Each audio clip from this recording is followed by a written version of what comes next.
Agora vai saltar. Boa tarde a todos. Queria, em primeiro lugar, pedir para as pessoas sentarem-se mais confortavelmente à mesa, né? De ficarem distantes.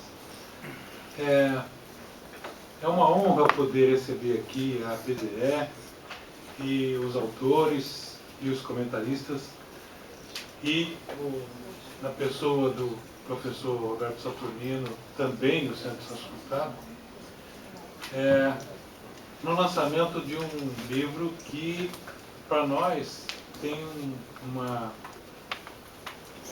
um significado muito caro, né? Na verdade, Roberto Simonsen tem a ver com a criação do BNDES, na medida em que ele sugeriu e apresentou ao presidente da República a criação de uma assessoria econômica coordenada, comandada por Romulo Almeida, que era seu assessor na CNI e que veio a criar não só o BNDES, mas Petrobras, Eletrobras, CAF, toda uma institucionalidade que persiste até hoje no Brasil. Então nós somos muito gratos por vocês terem escolhido esse ambiente para homenagear uma figura tão importante que hoje poderia inspirar, pela sua capacidade de mobilizar a economia, mobilizar as pessoas dessa economia, na busca de um futuro cada vez mais harmônico e progressista. Então, muito obrigado à BDE aqui por ter escolhido, muito obrigado aos autores por terem vindo aqui. Eu vou passar a palavra aqui para o Marco Antônio, que é o secretário executivo, aliás, secretário executivo da BDE, para fazer a apresentação primeiro, né? Alô. Bem, acho que o Alce colocou com a satisfação que o BNDES tem, porque eu sou da Associação Brasileira de Desenvolvimento, mas eu sou aposentado do BNDES. Sou da turma do Alce, de entrada aqui no banco. E, realmente, Roberto Simonsen é uma figura que foi sempre falada. E eu, como eu tive a aventura de ser superintendente industrial, do diretor industrial Romulo de Almeida, eu convivi com as imaginações do Dr. Romulo sobre Roberto Simonsen. Então é muito prazeroso estar aqui no momento em que eu ia dizer isso no final, Fernando pediu para falar isso no final, o Brasil precisa desesperadamente de desenvolvimento. Então eu acho que o assunto ser um dos principais personagens do desenvolvimento e tal. Mas eu queria fazer uma homenagem também ao senador Saturnino Braga, que é nosso colega também do BNDES, né? Então, e é um dos fundadores dessa instituição que ele tem aqui, embora tenha entrado em 56, é um dos fundadores que montou essa estrutura. E eu, curiosamente, tomei conhecimento que o Saturnino era do BNDES, quando em 74, o ano que eu entrei, eu estava vindo de ônibus e li que o candidato do MDB para o estado do Rio de Janeiro, o estado do Rio de Janeiro era fora da Guanabara, vai ser Saturnino Braga, chefe do departamento de planejamento do BNDES. Aí eu corri para conversar e aí me contaram a história do Saturnino. O Saturnino entrou em 56, foi ele que fez, coordenou junto com o Armando Alencar, a reforma do BNDES em 1970, que preparou o banco para atuar no segundo PND. Eu entrei em 74, fiquei espantado como é que uma instituição pública era tão bem formada para fazer isso. Então, um dos responsáveis é o Saturnino, e acabou eleito uma votação expressiva naquele momento que a democracia se restabeleceu com aquela vitória de 16 senadores, né? Então, já que a gente está recordando sobre o desenvolvimento, não custa nada recordar pessoas que tiveram uma importância muito grande no desenvolvimento, como foi o caso do senador Saturnino Braga. E é um prazer muito grande participar disso, coordenar essa apresentação do livro de um grande pensador e ver a universidade pensando nisso. Já vamos a São Carlos fazer a divulgação do prêmio ABDE-PID, que nós estamos na terceira vez que nós fazemos o plano, e dessa vez está aberta para fora da BDE. Então, é essa questão. A BDE reúne os bancos públicos, os bancos cooperativos, né, e está fazendo um trabalho, um planejamento estratégico, inclusive com a participação do BNDES, no sentido de fortalecer o Sistema Nacional de Fomento, inclusive a questão regional do Brasil. E eu acho que todas essas questões aí foram abordadas pelo Roberto Simões. Como dizia o Dr. Rômulo, o Boudin era o melhor economista, mas o Roberto Simões, em matéria de estratégia, dava de 7-1. Entendeu? Professor Alberto. Bem, eu vim homenagear, parabenizar a BNDE e a BDE pela iniciativa de lançar esse livro, homenagear os autores que se dedicaram ao trabalho, né, de recompor a figura, esta figura que foi tão grande, de dimensão tão grande no Brasil, e dizia o Marco Antônio, o Brasil tanto precisa hoje de pensadores desta grandeza, né, e de lideranças, como foi Roberto Simões. Foi efetivamente um precursor de ideias, não foi apenas foi um empresário, sim, muito bem sucedido, foi um grande líder de pensamento, um intelectual, um acadêmico brasileiro, mas foi um precursor no momento em que predominava no país a ideia das vantagens comparativas e de que o Brasil seria destinado a ser um país agrícola, ou de produção mineral e agrícola. Ele enfrentou esta ideia dominante, sustentada pelo grande professor, pelo grande economista do momento, que era Eugênio Boudin, e como líder empresarial, mas também como pensador do Brasil, como construtor do pensamento brasileiro, ele sustentou a ideia da importância, da imprescindibilidade da industrialização como meio de obter o desenvolvimento brasileiro. Foi o grande desenvolvimentista da indústria brasileira e influenciou, claro, Getúlio Vargas, influenciou toda uma geração, a própria geração da CEPAL, a própria geração do ISEB. Quer dizer, Roberto Simões foi uma figura presente em todos os estudos, em todas as considerações e recuperações, restaurações que se fazem do pensamento brasileiro. Então é com muita satisfação que eu compareço aqui, vim para prestar a minha homenagem aos autores, aos promotores da ideia e à própria figura de Roberto Simões. Mas já que o Marco Antônio recordou passagens, eu tive uma presença no BNDE que foi marcada por duas passagens difíceis, né? Na entrada e na reentrada. Na entrada, porque eu fiz o concurso, eu já contei essa história, vou rapidamente contar de novo. Eu fiz o concurso em 56, foi o primeiro concurso do banco. O banco já tinha sido criado, mas trabalhava com pessoal contratado. Eu fiz o concurso e fui aprovado nas provas. Eram duas provas, uma teórica e uma prática. Tive notas razoavelmente boas. Eu trabalhava em Cabo Frio, fui a Cabo Frio, pedi demissão da Alcres e vim para assumir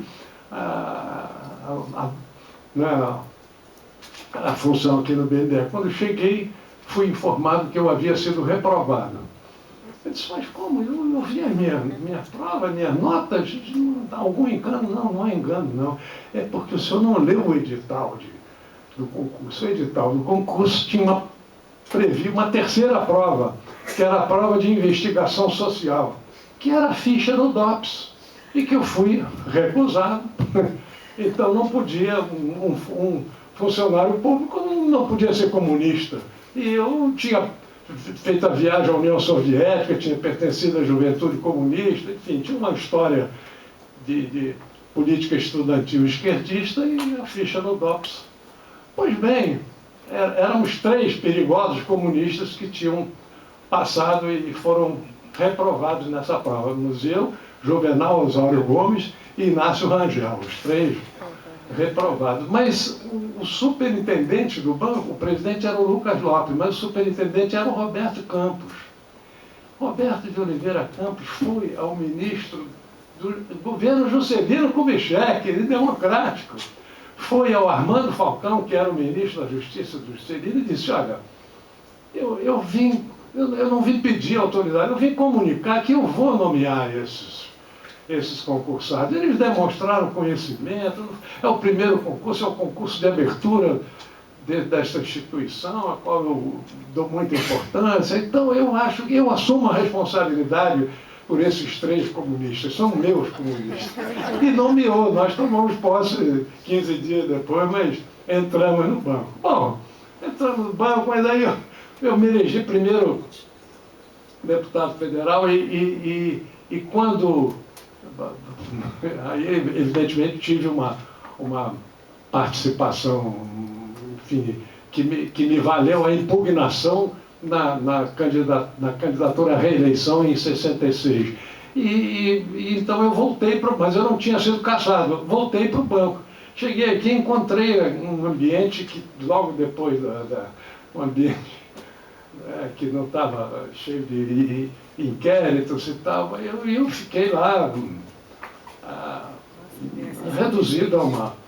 Eu já era chefe de divisão quando saí, quando voltei a soldado raso, tudo bem, contando tijolo das fábricas que o banco dele financiava e tudo mais. Quando entrou para o banco o grande presidente Marcos Viana, que resolveu, primeiro me chamou junto com Armando Alencar para fazer a reforma do banco, a reforma administrativa do banco, e depois me nomeou chefe do departamento de planejamento, que naquela altura era o principal departamento do banco. Acontece o seguinte, ele também não podia me nomear, porque a ficha não era mais DOPS, aí era o SNI. Ninguém podia assumir cargos de direção no serviço público se o SNI não aprovasse. E o SNI não aprovava a meu nome. O que ele fez? Ele nomeou interinamente. Eu fiquei respondendo pelo chefe do departamento durante alguns anos, interino, porque é o tal flexibilidade ou jeitinho brasileiro que se... E, evidentemente, o representante do SNI no banco, que observava tudo e relatava, silenciou e era o Abad, o nosso colega Abad. E com isso, mais uma vez, eu, tendo sido reprovado, fui aprovado. Então, essa minha convivência com o banco tem esses 2 episódios que eu acho que são importantes de relatar para mostrar os momentos pelos quais esse país já passou e pode encontrar outros momentos também difíceis proximamente, mas vai vencê-los. O Brasil tem força, tem expressão, tem capital humano para enfrentar essas dificuldades. De forma que... E Roberto Simons é uma estrela na orientação do pensamento brasileiro, uma estrela de primeira grandeza, uma estrela dos grandes formuladores, desde José Bonifácio e Joaquim Nabuco, enfim, as grandes personalidades que formularam direções para o desenvolvimento da economia e da sociedade brasileira. E resgatar isso, construindo um livro de informações sobre essa grande figura, eu acho um trabalho de extrema importância. E essa é a razão que eu aceitei o convite para vir até aqui e homenagear os autores, homenagear a figura e parabenizar o BNDE e a BDE por essa iniciativa. Obrigado.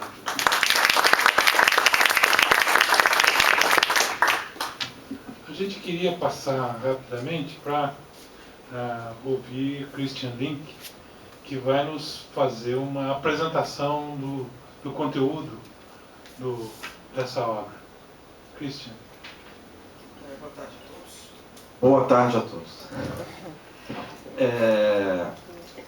Eu acho que esse livro vem muito boa hora, porque, de modo geral, na história do pensamento econômico brasileiro, na maneira clássica, que ela tem sido divulgada, pelo menos na academia a qual eu pertenço, não tem como ver a cabeça em primeiro lugar o livro do professor Ricardo Belchovsky. De alguma maneira, a história do desenvolvimentismo brasileiro, da industrialização, né, ela começa com Vargas, mas com Vargas, mais que o segundo Vargas que com o primeiro Vargas. Né? A história, na verdade, começa com a chegada do pensamento da CEPAL, Celso Furtado, você tem os heróis, né, Rômulo de Almeida, Inácio Rangel, mas existe uma, digamos, eu não vou chamar de pré-história não, existe uma história anterior a essa, que eu acho que ela pertence a Roberto Simonsen, né? E talvez tenha também uma pré-história que é aquela que diz respeito ao Visconde de Mauá, né? É muito interessante quando a gente fica procurando compreender de que maneira é possível resgatar esses buracos, digamos assim, que ficaram da história da industrialização e do ideário desenvolvimentista no Brasil, porque é muito difícil separar as duas coisas. Não tem muito como separar a ideia de desenvolvimento, mesmo quando a palavra não existia, da ideia de industrialização. Eu estudo pensamento político brasileiro e, enfim, bastante do Império também. Eu, lendo anais do Parlamento Brasileiro, lá em 1839, eu já encontro gente falando que é preciso industrializar o Brasil. Tá? Por quê? Eles têm clara percepção da fraqueza do país, da situação de joelhos que o país fica em relação à Inglaterra, à França, as grandes potências da época, e que é impossível o país ter autonomia sem ter indústria.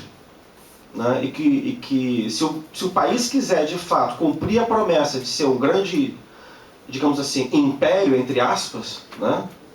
Digamos assim, um país que tenha no mundo uma inserção à altura do seu território, das promessas que estavam escritas, nas riquezas que estariam inclusas e ainda por descobrir nesse território imenso, o futuro do país passava pela industrialização. Né? E, de alguma maneira, eu tendo a achar que o primeiro esforço, nesse sentido, que foi aquele do Visconde de Mauá, está ligado à construção do Estado Nacional, a uma orientação nacional, estatística que foi criada naquele momento pelo Marquês de Paraná, pelo Visconde de Uruguai, que foram as pessoas que deram dinheiro para o Mauá. Né? Talvez eu fale um pouco, falando do Mauá, ao invés de falar de Simonsen, porque a minha família veio para o Brasil por causa do Mauá, que eram os engenheiros que foram trazidos para cá para trabalhar na construção do canal do Mangue, no gasômetro, né? Na Ponta da Areia. Mas há uma certa literatura sobre isso. O que é mais engraçado é que, justamente a respeito do Simonsen, é que a literatura dava mais capenga. Né? Eu acho que talvez a literatura sobre o Mauá fosse maior, porque no tempo do Simonsen tiveram que resgatar o Mauá para criar uma narrativa de que não se estava criando o ideal de industrialização, de desenvolvimento do nada, que havia um esforço prévio, né? Que havia uma história de um ideal de industrialização que coincidia com a independência do país e que era preciso resgatar. E, de fato, o célebre livro do Alberto de Faria é exatamente do tempo do começo dos esforços desenvolvidos pelo Simonsen no sentido de promover a industrialização do país. Assim como não tem como separar o ideal do desenvolvimentismo com ou sem a palavra da industrialização, também não é possível separar da ideia, embutido da ideia de desenvolvimentismo, que está presente também já desde a década de 1830, 40, de que o Estado é que tem que puxar. Que você não vai ter industrialização se você não tiver investimento do Estado. Não é engraçado que entre Mauá e Simonsen você tem uma expectativa de que o governo republicano vai, digamos assim, investir na indústria, mas é uma expectativa que acaba falhando. A gente tem uns livros aí, uns esforços de um Felisbelo Freire, de um Cerzedelo Correia, de um Pandiá Calógeras, mas na verdade é depois da Primeira Guerra Mundial mesmo, com o ciclo de substituições e importações, não é? Que se cria um ambiente favorável à difusão desse ideário da industrialização. Não é? E aí a grande figura, né, uma grande figura encontra a outra, porque você tem a difusão do ideário industrialista do Simonsen, mas você precisa de um Estado que esteja sensível a esses apelos. Não é? E esse Estado vai aparecer no finzinho da Primeira República, mas sobretudo com a chegada de Vargas ao poder. Na academia brasileira, pelo menos no campo das ciências sociais, a única pessoa que de fato que eu conheço que tem uma obra dedicada ao Simonsen é a professora Vera Cepeda, não é?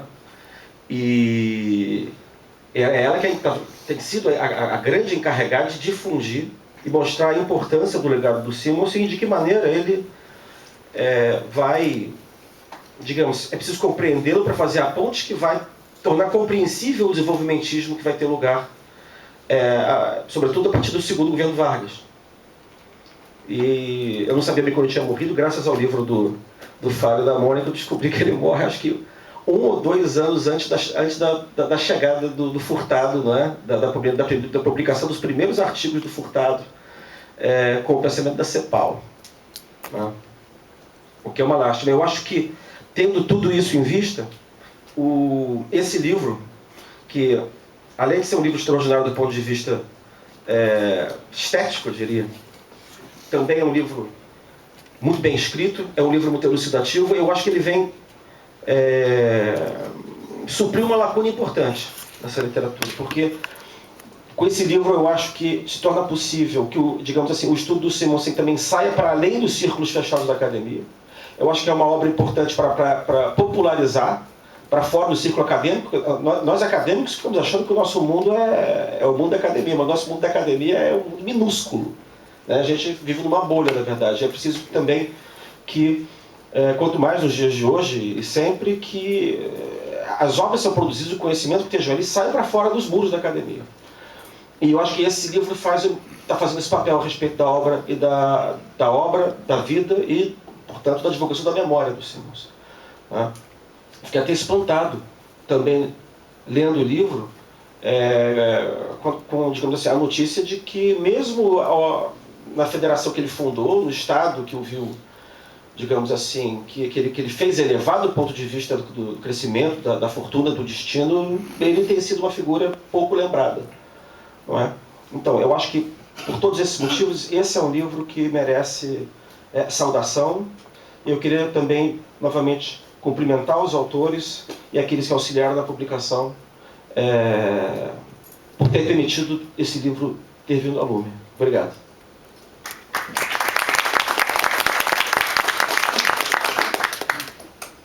Bem, a gente passa para os debates e o próprio Christian poderia ser o moderador aqui dos debates, mas começando pela autora, perdão, já é a segunda vez que eu confundo, pela professora Vera Cepeda. Eu até que eu gostaria de ter sido autora desse livro, porque como é que me cala muito fundo no coração. Bom, eu queria então começar dizendo boa tarde a todos, a todas, agradecer o convite por poder ter participado também, acompanhado o processo de construção do livro da Mônica e do Luiz César, de ver o resultado final, né, e poder presenciar. Eu acho que a produção de um texto importante, como o Christian acabou de dizer, porque o livro ele tem muitas qualidades. Eu vou começar a falar um pouquinho sobre as qualidades do livro, né, no sentido de ter sido um esforço bastante extenso e, imagino, árduo, porque ele conjuga várias faces do Roberto Simonsen, né? Há uma leitura biográfica, né? Uma cronologia em cima, acompanhando a vida desse autor. Há uma leitura sobre a bibliografia, porque sendo um intelectual, não só um empresário, mas sendo também um intelectual e um produtor de instituições, que é uma coisa que eu vou dizer um pouquinho mais à frente, essa bibliografia se cruzou também com a trajetória do autor, um levantamento de fontes documentais que eu acho que são importantes, um repertório de imagens importante para a gente resgatar um pouco da vida pública brasileira. A gente tem muita dificuldade de lidar, né, com essa ideia de preservar as nossas imagens, preservar os nossos documentos e principalmente ter feito um diálogo muito fino com toda a tradição de estudos que trabalham com a tese do Simonsen, fazendo uma espécie de mapa conceitual, né? dos trabalhos que podem, inclusive, serem avançados, serem consultados para quem quiser ter maiores informações ou aprofundar o conhecimento sobre o Roberto Simons. Um texto bem escrito, um texto bem articulado, que com certeza vai ser uma importante contribuição para o estudo, né, para o estudo e a divulgação da importância que teve esse autor. Vocês querem então, eu acho que dito isso, né, agradecendo então muito a oportunidade de poder estar dialogando com a produção desse texto, desse trabalho, também queria comentar com vocês, para mim é muito difícil falar sobre o Simonsen, né, porque o Simonsen é um autor que eu estudei durante muitos anos, é um autor que eu fiz uma tese de doutorado sobre ele. Aliás, eu acho que eu tenho vocação para trabalhar com pensadores de vocação pública, né, administradores com honra pública, porque eu fiz um texto sobre Furtado, fiz um texto sobre o Simonsen, e os dois estão mais ou menos numa mesma trajetória de entender as correlações entre a economia e a política. Mas tenho que dizer que, tendo feito primeiro um estudo sobre o Furtado, eu fui com muita admiração e um pouco de impacto que eu percebi recuando na trajetória da formação do pensamento desenvolvimentista no Brasil, encontrar as capacidades contidas na trajetória e na produção intelectual do Roberto Simonsen. Eu acho que a minha geração não sabe dessa história e não percebeu também as capacidades e a inovação que estão contidas na obra desse autor.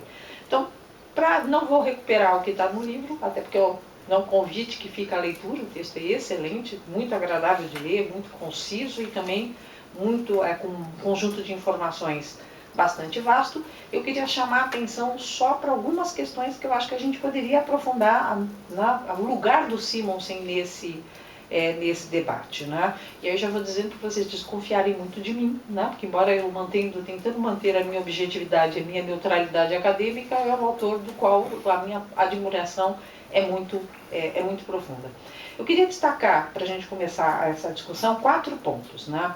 O primeiro deles é uma tese de um livro que foi publicado, acho que em 1910, que acho que é a parte inicial do livro, A Margem da História da República, em que que era um apanhado de texto, tinha o Gilberto Amado, tinha Oliveira Viana, tem um texto, Pontes de Miranda tem um texto. O Simonsen poderia tranquilamente ter tido um texto nesse livro, mas a abertura do livro é Nós, os homens que nasceram com a República, aqueles que nunca viram um imperador e um escravo, né? Nós estamos falando de uma geração de intelectuais, uma geração. Intelectuais não só entendidos aqui como aqueles que estão dentro da academia, intelectuais num sentido mais amplo, né? Como organizadores da cultura, como inteligência, aqueles que são capazes de produzir ideias, projetos, ideologias que movimentam e orientam a ação e, portanto,